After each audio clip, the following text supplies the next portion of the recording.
This is an introduction to the risk parity discussion we'll have online. Risk parity is an interesting idea that's being applied to institutional portfolios, essentially saying in a typical portfolio that one might deploy, say 70% in equities, 30% in bonds, which is not uncommon asset allocation for a simple portfolio. How much of that risk is really equity, how much of it is really bonds?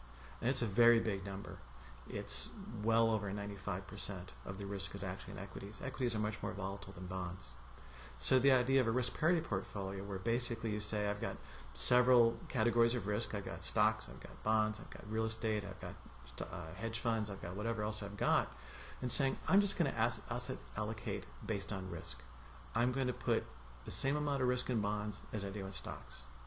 What happens when you do that is you buy a lot of bonds. If you have a 70-30 portfolio of 70% stocks, 30% bonds, you say, I want to allocate the same amount of risk to each category, you'll probably end up buying about 90% bonds, as well as 70% stocks, so that you get the risk equal. Well, what does that do? That leverages your portfolio. Now you've got a leveraged portfolio. Yes, you've got equal risk, but you've got a lot of risk overall. So it's an interesting idea that's being tossed around and debated in the institutional investment world. We'll take a look at that. We'll take a look at the debates. And the biggest factor to keep in mind is bonds are very expensive right now. And I'm doing this discussion in the middle of 2013.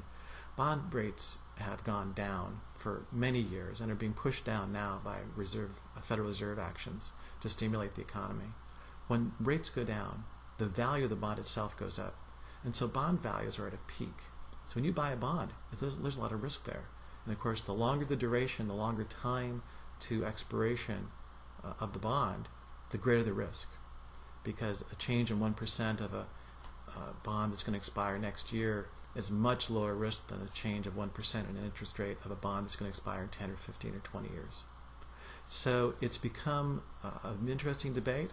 If you buy a portfolio that has a lot of bonds, it's got leveraged exposure to bonds, you have a lot of risk. And all the risk has benefited these risk parity portfolios until perhaps soon. So I look forward to our discussion online about this risk parity portfolio concept.